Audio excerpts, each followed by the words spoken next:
Oh, game starting.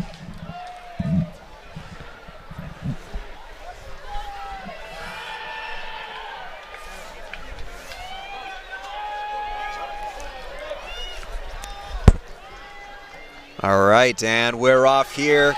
U.S. Quidditch Cup 12 Finals. I'm Matthew Dwyer here with Liz Barcelos. Hello. We've got Texas Hill Country Heat against Texas Cavalry, two-time defending champion Texas Cavalry, and we're about to be in for a wild one. All right, we have Heat with the quaffle. Looking for their shot, blocked. And picked up by number 8 from Cavalry, Cullen Friday. Friday playing big minutes in their victory against Boom Train in the last game. And I hate to say this, what could be called a systematic dismantling. Boom Train was shut out in a semifinal game, and Cavalry played seemingly the perfect ball game.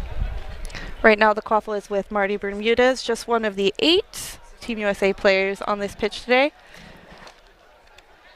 Passes it back off to Friday again.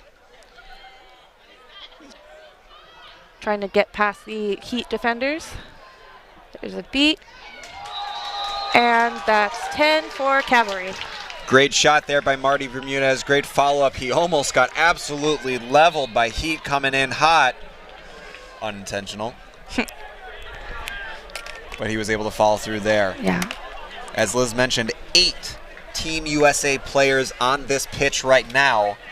5 of them on Cavalry and 3 on Heat. All of them gold medalists this summer in Florence, Italy at the Quidditch World Cup, where they defeated Belgium in the finals. All right, Heat's passing around. Right now it's with Andrew Axtell, Axtell, former teammate of mine. Yeah, he's from the Great Lakes or Mid-Atlantic. I always get the two mixed up. Or Great Lakes or Midwest. He is from the Great Lakes. Former Michigan Wolverine, played a few seasons with Michigan before playing with Lake Erie Elite. Now down in Texas, working for Amazon actually. Nice. Playing for Heat. All right, Sam Hamowitz with the quaffle now for the Heat. Passes it back off to Axtell. Looking for his opening, instead back to Hamowitz. Look at how absolutely compressed Cavalry's defense is. They are just so inside. They're holding on to blow to control. It's Monroe and Travis with control, and Heat is just content with looking for their opening. We saw this a lot from Cavalry early on in all the other games, and it looks like Heat will match them in that regard. All right, Casey Irwin playing point, another Team USA player. And it's back with Axtell. Pass it back to Hamowitz.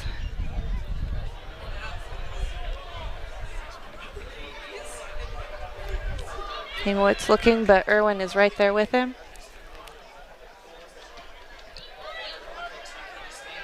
And Cavalry looking to press. Monroe cautiously moving forward. Now he commits, and they forces the reset.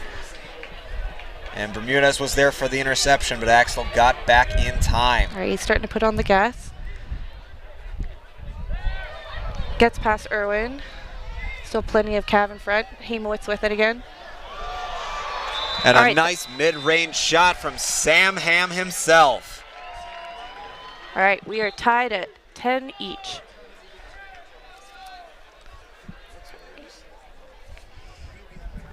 Friday bringing up the ball again, passes it off to Bermudez.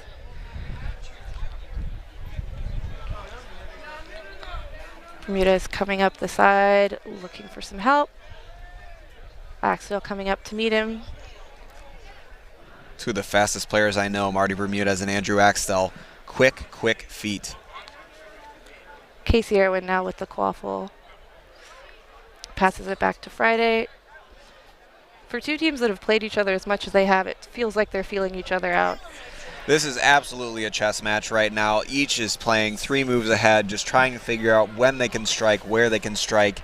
It is a game of masterminds out there. All right, that's another Cavalry goal. 20 Cavalry, 10 Heat. Nice sharpshooting shot there. as Jackson Johnson flying down the field, clearing out the bludgers. Heat's going to come in. They're going hard. Passes off. Pump fake. Axtell finishes. That shot is good. We are tied at 20 now, under 5 minutes. Cavalry's coming back to respond. Brought down by Axtell. And Cullen Friday really gets knocked to the ground there. No, that's Cullen Friday. Oh, and we have a stoppage.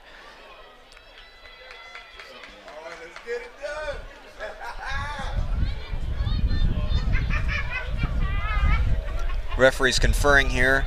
We'll see what the call is afterwards.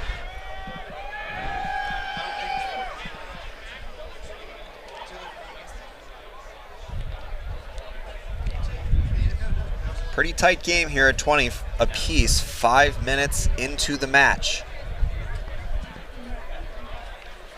Both these teams have met multiple times over the course of this season, 3 times at Southwest Regionals,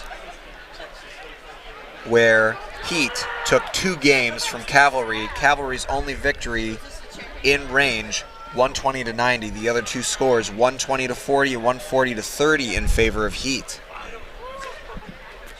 On the flip side, when the 2 teams came to California, Cavalry won the Heroes and Villains Invitational 150-50 over Heat. So there's a lot of storied history here with these teams and these players, as most of them have been playing in Texas for their entire careers, playing at Texas A&M, University of Texas, Texas State.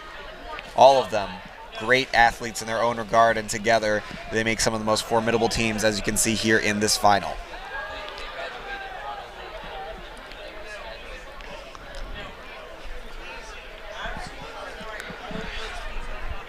Casey Erlian with the quaffle again. Looks like she's tossing it back. Bit of a long throw there, but you had to get rid of it. Pressure was on.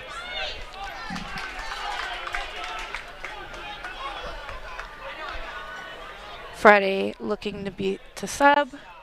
Right now we have Laura Sanchez bringing up the quaffle for Cavalry. Who's that we've got with him beating? That's John Molina. Molina looking to clear a path for his ball handler, or at least scare him off a little bit. A rare mishandling of the pass there. Sanchez, not quite sure what happened there, misses pass to Irwin. And that'll be a turnover, Heat ball.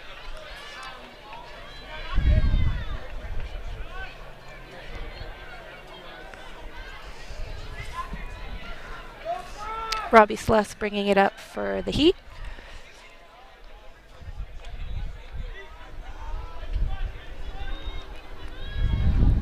Passes it to Axtell and back.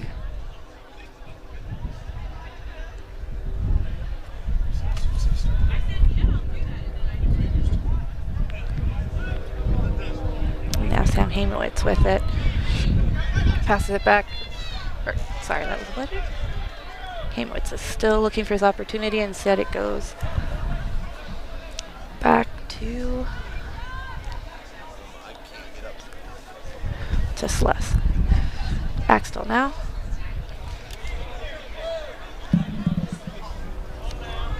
Monroe and Molina really holding onto these bludgers here, and that's exactly what Heat is looking for, is they need to get them out of the way, because both are incredibly accurate pinpoint beaters. There's absolutely no way they're going to be able to drive and score if they can't get them out of the way.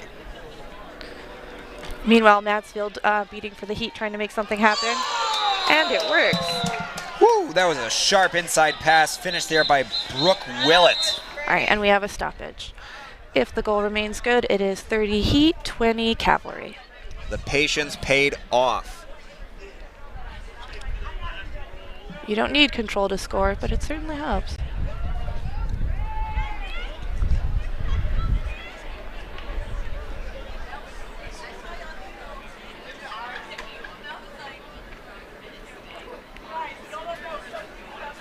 Referee's conferring here about the goal.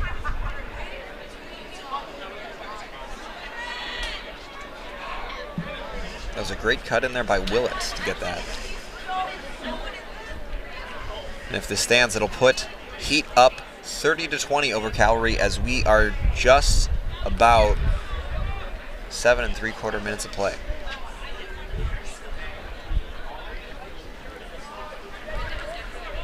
If you're waiting for the college final, that will be happening immediately after this one. Josh Andrews with the quaffle now for Cavalry. He was a big part of Cavalry's win over the Gambits. The only Gambits player who could bring him down at all was Anthony Hawkins, and even then rarely.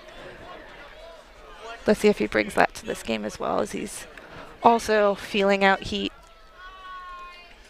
Hawkins probably the same amount of muscle as Josh Andrews, but about a foot shorter. A lot more compact for sure. Sanchez still with it. But no, it's back to Andrews and Sanchez again. Looking, but Mansfield's ready. The heat beater.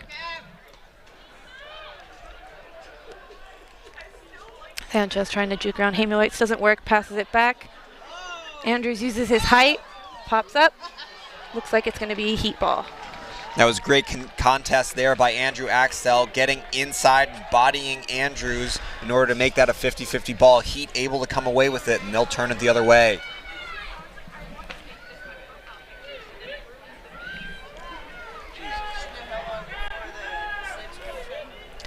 Robbie Celeste once again with it for heat. Pump fake. But Irwin unfazed.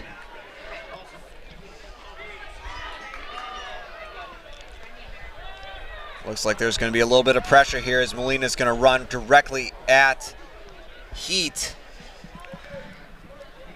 That was Luke Langlanay.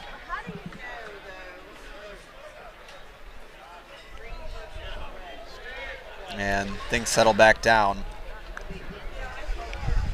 That was one tool that they used very effectively in the Boom Train game, is creating pressure, allowing for Boom Train to make a mistake as they try to pass backwards, mishandle the quaffle, and go in. And it's good. 40-20 Heat over Cavalry. Looks like he just lost his footing there, and he feeds it inside to Sam Hamowitz, whose shot ricochets off the hoop and goes in. And as night continues here and the dew begins to settle on the grass, we're seeing more and more players lose their footing.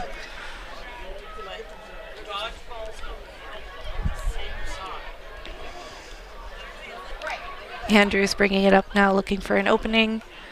But both teams have been meeting each other pretty high up.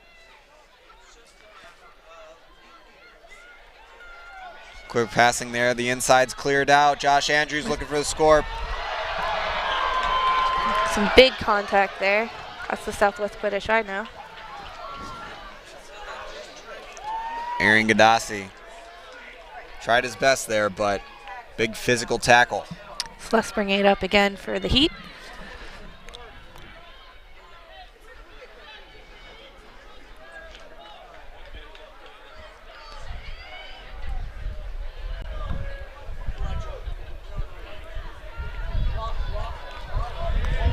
Both teams just feeling each other out, waiting for a mistake.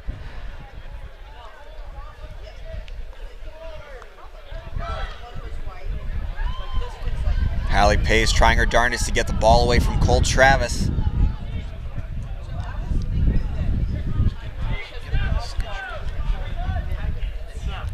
And Heat will just skirt around the outside. Cavalry keeping it very compact. Langlanay juking. He's got Gadassi on him. It's back with Celeste now. Still looking for that opening, but Cav is not giving him anything. And Monroe beat now, and now Heat has bludger control. They've just realized it. Let's see what they do with it.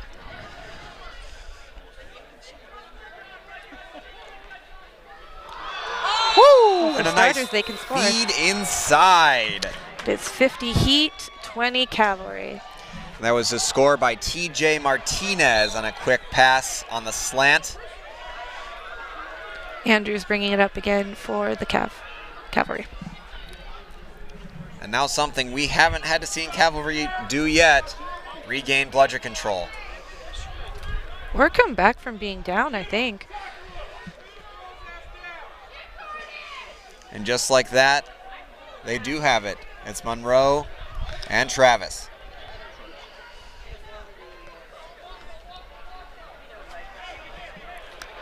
(50-20) as we are 12 and a half minutes in.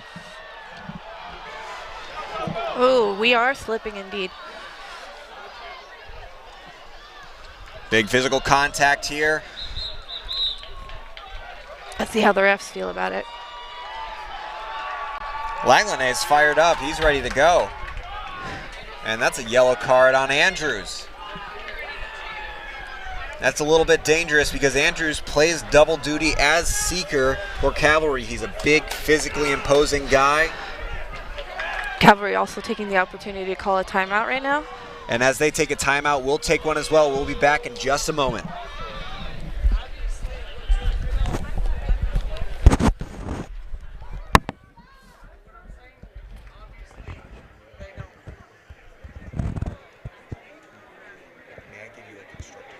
Yeah, I'm really into this one now, so please.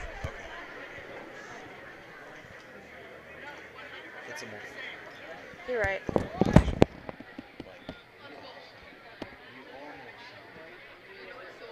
No, It's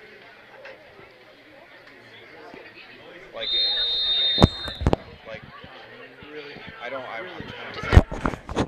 Matt, just say it. I'm not going to be here. You're announcing a finals of a championship of a huge league. You're not reading an article. You're right.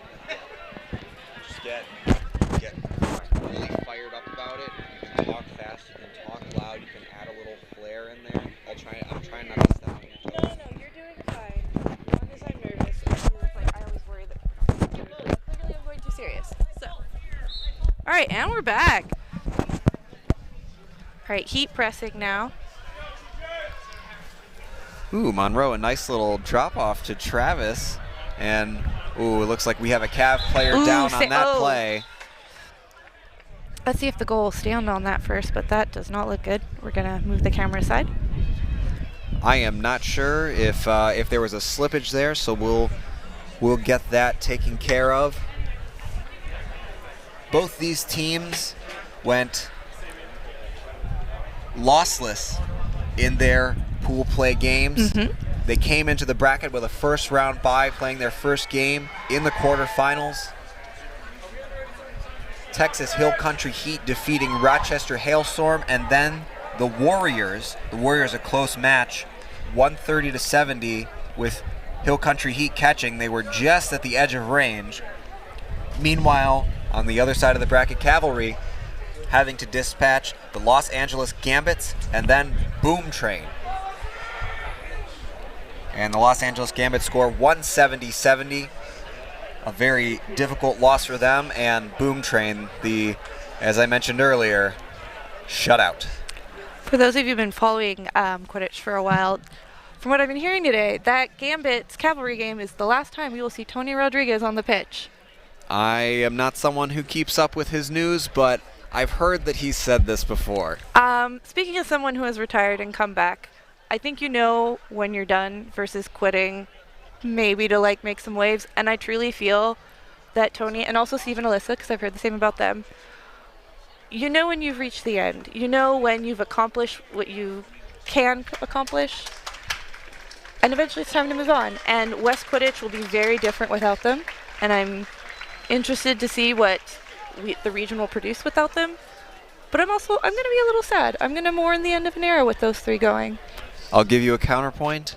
Quidditch is like Hotel California. You can check out anytime you want, but you can never leave. Speaking as a Californian and someone who can't leave, you're right. All right. Cavalry player being helped off the field. That was Arian Gadassi. His substitute, Cullen Friday, in the game now. And Friday will start with the ball. And we're off. All right, Friday bringing it up. Once again, we're back to that cat and mouse game. Can we find the opening? Can we make it through? Beater's a little bit out of position here. Bermudez could have a shot. Oh, Never instead mind. he drops it. That dude you were No, talking he was about. beat on there. The go-ahead pass to Langlanay. He's going to penetrate. Shot too low. That's frustrating, and now we're starting to see these teams fire up a little bit. Yeah. And Friday going coast to coast, and he scores. Excellent. We're back in snitch range. Cavalry, while they're not very used to playing from behind today, they don't want to keep doing it. It is very hard to dig yourself out of a hole, especially in the snitch on pitch game, which we are about 4 minutes away from.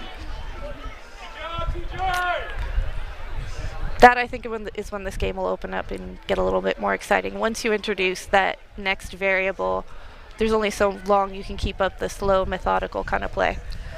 I don't know, when Boom Train was defensive seeking, Cavalry was fine with just puttering around, but at the same time, they were up by 100 points almost, so I suppose it didn't matter. Yeah. This is an entirely different game where they're playing from behind.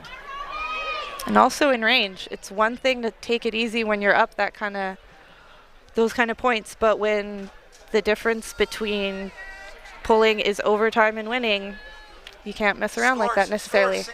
6-3. Sluss and Axtell playing it back and forth here as Bermudez and Irwin are taking turns guarding point.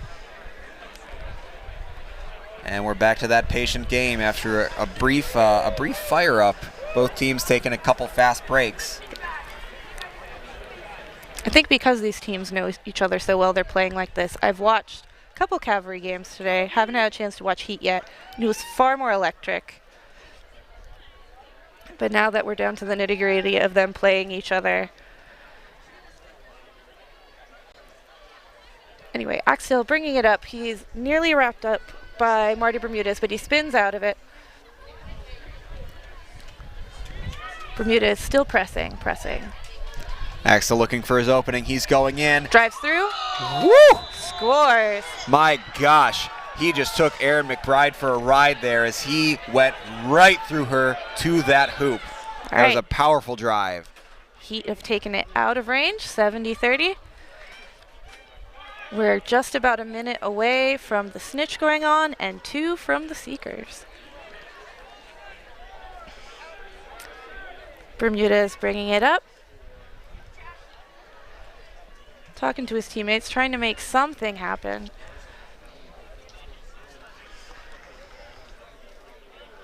Beater's well out of position here as he'll run back in as Jackson Johnson. I think he knows he's safe when he runs out. He is Team USA. Friday to Irwin and back again. Abby Simons pressing. Abby, formerly of the Utah Crimson Elite, has been a part of Texas Quidditch since she left the state, even though she's returned since then. Anyway, it's back with Friday. He's got John Molina beside him, making the Heat think twice about approaching. Axtell pressing. It's a lot of Western standoff here for the Beaters. Yeah. Whoever jukes first is almost as if someone's drawing first. The pass inside, incomplete. All right, and we have another stop.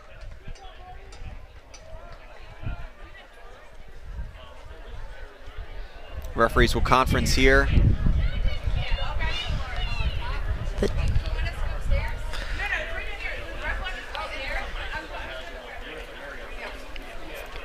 Not sure what they're discussing. Matt, did you see I anything really questionable? did not, so there might be some sort of confusion. Meanwhile, the teams just getting some hydration from their teammates on the sidelines. It's been a slow, methodical game with little bursts of fire.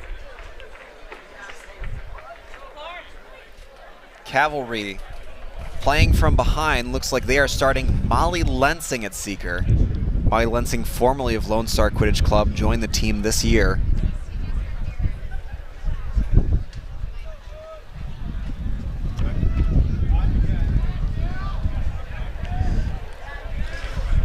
Fun fact, the first time I met Molly Lensing was in Oxford, England. Oh, wow. Was that for the first What did they call the first World Cup? Because I know it was called the Olympic Exhibition or something similar to that. But in fact, no, I was not there for that. I was on study abroad, and she was on a work rotation in Glasgow, and we met at a tournament. Cool.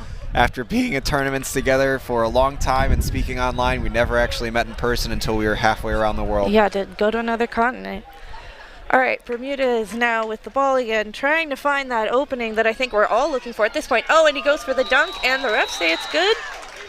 So we're at 70-40 now, so back in range.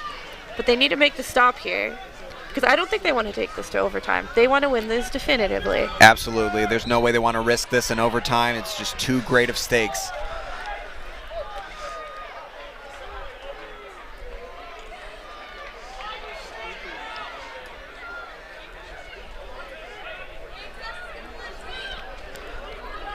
Robbie Sless bringing it up. Seekers are released. Adil Abdallah, our snitch for the finals. Heat getting some alone time now.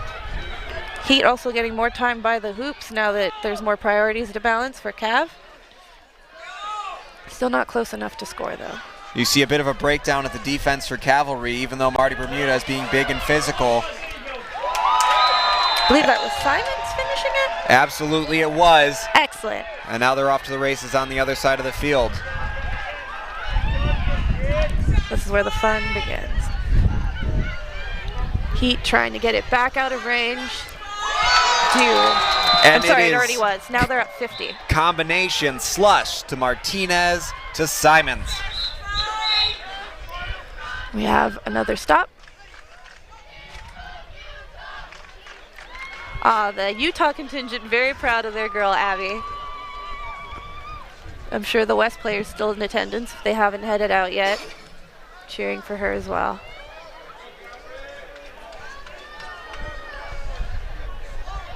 While Utah currently doesn't have a community team, they used to have the Crimson Elite, but they folded this season. Rumors of a new team coming around next year may be happening. Michael Vong has moved out to Salt Lake and been a big part of that community, and I'm really interested to see what kind of team he creates out there. The university programs there are on the up. Utah Raptors made it to their first nationals and won a couple games. Utah State won their first regional, but it'd be nice to have a community team for them to play on. Absolutely. As we return to the action here, it looks like Cavalry will retain Bludger control as Bludger were turned over, and it is still Travis and Monroe. Lensing alone with the snitch now. They're just keeping Heat away from it at all costs. Speaking of Augie, this is the first time I think he's been in this kind of situation. It can't be the first time. Augustine Monroe has had a long, storied career in Quidditch. Also probably the most winningest man in Quidditch. He's won every finals he's been to, 5-time USQ champion, MLQ champion, and world champion.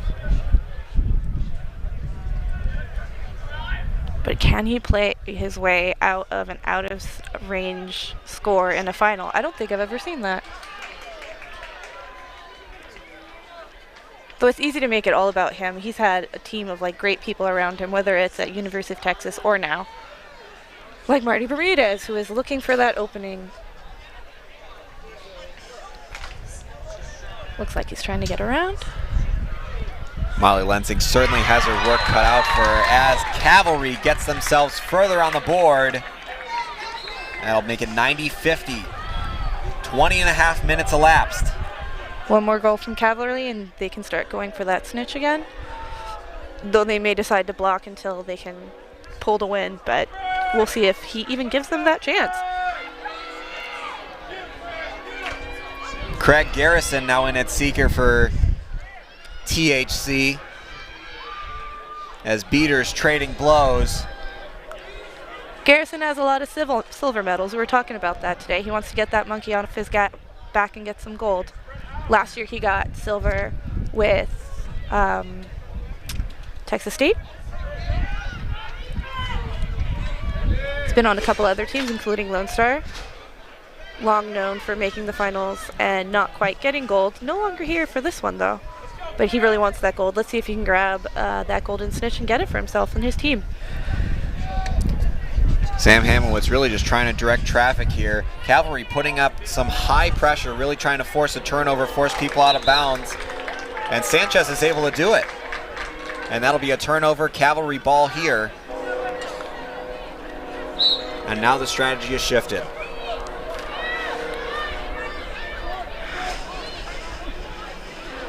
Garrison, a full head and shoulders taller than Molly Lensing. She really does have her work cut out for her.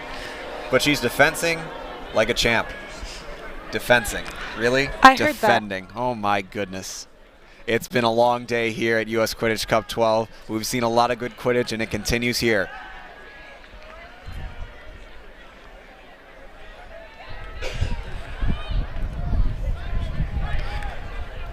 Looks like Bermuda's turning on the gas, trying to spin out of that tackle. Does, passes it off. Casey Irwin finishes it for Cavalry. Great dump off pass by Colin Friday to Casey Irwin there. Great hands by her to make it work. And it looks like Lensing is still blocking. TJ Golian now at seeker for Heat. Lensing is beat out. Goalie is all alone with Dil Abdallah. Great beater play in the center there. Hamowitz looking. Oh, but it looks like Cav's going to fall. Oh, no, it's... There we go. Cav does fall on it eventually. Taylor Tracy playing like a madman over here. He is all over the pitch, maintaining bludgeon control single-handedly for his team, just trying to keep Monroe and Travis off his back. And unfortunately comes to an end there as they regain control on Cavalry.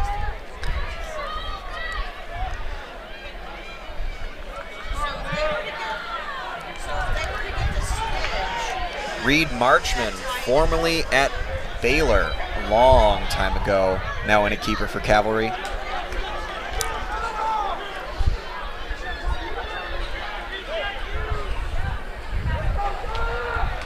Sanchez picking it up for Cavalry. Hard to bring it up nice and easy when you got a lot of snitch tussling going on in front of you. He sees his path, he's going. Drives through and dunks. All right. Whoever pulls it wins, so the intensity is picking up. We've got ourselves a game here. Josh Andrews is going to try and go for the snitch. He goes for it. Ooh, it was so close that time. Lulls the other team into a false sense of security. Meanwhile, Heat, oh my goodness, Sam Hamowich bulldozes his way to the hoop for another score. It is 170, and we are at 24 and a half minutes. Cavalry has decided to keep trying to catch in spite of this going to overtime. Probably don't want to risk Heat winning it all without attempting to pull. Oh man, he really bent the broom there, and it looks like Andrew Axtell will be headed to the box. I didn't quite catch the foul there. We'll see if we can get a call from the referee. Head referee, by the way, is Ricky Nelson, the USQ Referee of the Year. Congrats, Ricky. Great job by Ricky. Colin Friday capitalizing on that power play. A near snitch catch there. As this game is being blown wide open. Gone is the mythology. Now it is just raw athleticism and speed.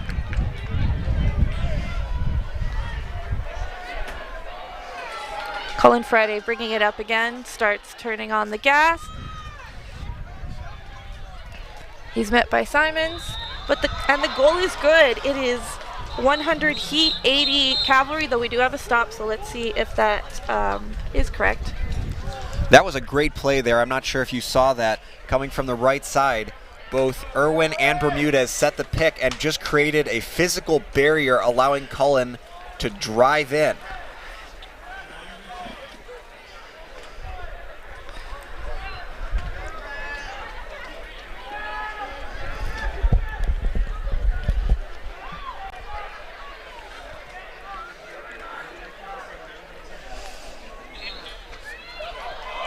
Great dodge roll there by the Heat seeker.